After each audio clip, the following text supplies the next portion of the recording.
Amigos, queda poco menos de 3 meses para nuestro encuentro nacional de universitarios y comenzamos aquí a preparar el ambiente y a ir trabajando, dándole vuelta a los temas que vamos a conversar en el ENAU 2019. El primer tema que queremos invitar a las distintas ramas para que puedan ir conversando tiene que ver con las dudas, la crisis de la fe en nuestra propia vida, pero también las que percibimos en el ambiente. Nuestros amigos, compañeros, incluso familia nos cuestionan muchas veces en torno a lo que creemos, a nuestra opción existencial, nuestra opción de vida. Normalmente son interrogantes porque quieren entender lo que creemos, lo que hacemos, lo que vivimos.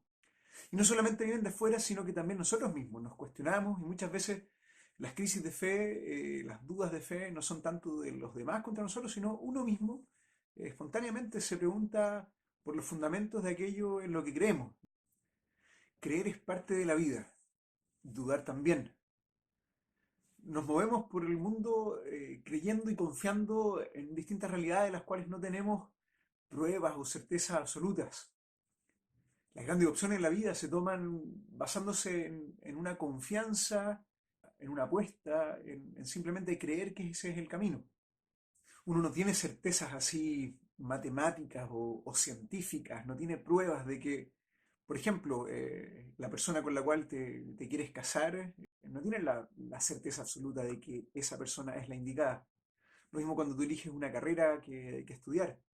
Ciertamente sopesas argumentos, ves lo que hay en el corazón, tienes muchos indicios, hay evidencias que han ido surgiendo, pero así la seguridad absoluta, las grandes decisiones y también las más cotidianas en la vida no son así fundadas en certezas comprobables, demostrables. Dudar también es parte de la vida, es un acto humano, es cuestionar aquello que uno tenía por válido. Por ejemplo, algo tan sencillo como salir de la casa y dudar si es que le puse llave a la puerta o no. ¿Qué hace uno? Se devuelve, revisa y confirma esa información. Si la había puesto, entonces, bueno, me devuelvo y digo, estaba bien. Pero si no, esa duda me sirvió para reconfigurar eso que yo estaba dando por cierto y que de alguna manera entró en crisis. Y también en la Biblia, en la Sagrada Escritura, nos encontramos con que los discípulos dudaban, la historia del pueblo de Israel, normalmente habían acontecimientos, eventos en que los mismos creyentes dudaban de su fe, de la presencia de Dios, del poder y la capacidad que tenía Dios en su vida, de influir. Dudar es parte de, lo vemos en el apóstol Pedro, por ejemplo, cuando le pidió a Jesús que caminara sobre las aguas y él se lanzó, pero en un momento dudó, cuando sintió miedo, se hundió. Dudar, cuestionarnos nos permite crecer, nos permite avanzar, nos permite madurar en la fe, porque una fe que no se cuestiona, que no se interroga sobre lo que cree, es una fe que en definitiva no avanza, no crece, no se abre a nuevas realidades. Entonces uno duda para reafirmar algo que tenía por verdadero o para buscar la verdad en torno a una situación o una realidad que nos generó cuestionamientos y preguntas de si la estábamos considerando realmente eh, como era. Ahora, fe y razón, ¿van por dos caminos separados o se complementan? La fe tiene su ámbito propio en el cual la razón y la capacidad de un pensamiento más crítico no entra. Esto simplemente lo creo y no tengo por qué pensarlo porque, bueno, yo creo en Dios y se acabó.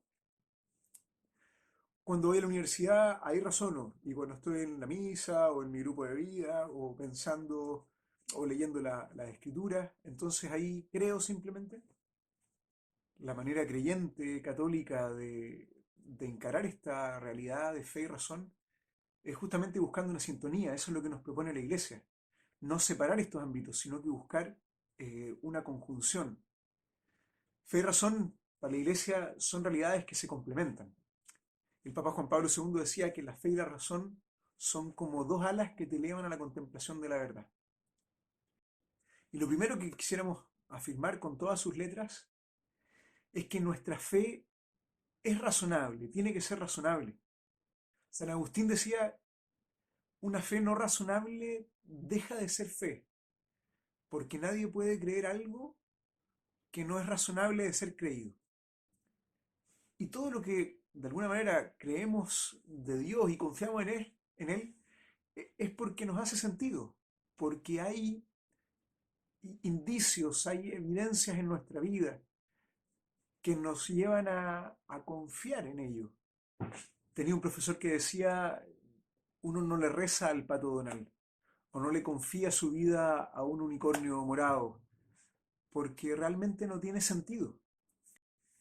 Los católicos no podemos decir que tenemos una fe ciega. Una fe ciega es más bien un fundamentalismo, es algo que, no, nosotros tenemos una fe basada en evidencias.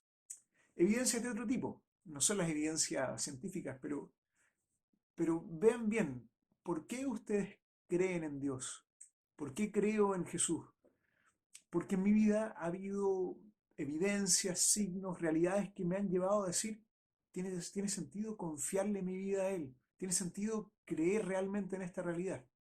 Yo siempre digo, para mí es más fácil creer en Dios que no creer, pero no en el sentido más fácil de una flojera, por decir, intelectual, así, o de decir, bueno, este es el camino bonito. Es más fácil porque en mi propia vida he encontrado muchísimas más realidades, razones que me hablan de la presencia, la cercanía, la realidad de Dios, de Jesús, que las que me dicen lo contrario. La creación, la naturaleza, el amor humano, la belleza del Evangelio, los testimonios que se me han transmitido por más de 2000 años de personas que han confiado en Jesús, los frutos que yo veo del cristianismo, son realidades, son evidencias para mí que me hacen decir, o sea, me costaría muchísimo más rechazar a Dios como una realidad presente en mi vida. Por eso que mi fe no es ciega, está basada en una serie de huellas, de indicios, y por ello yo me animo a confiar y a creer.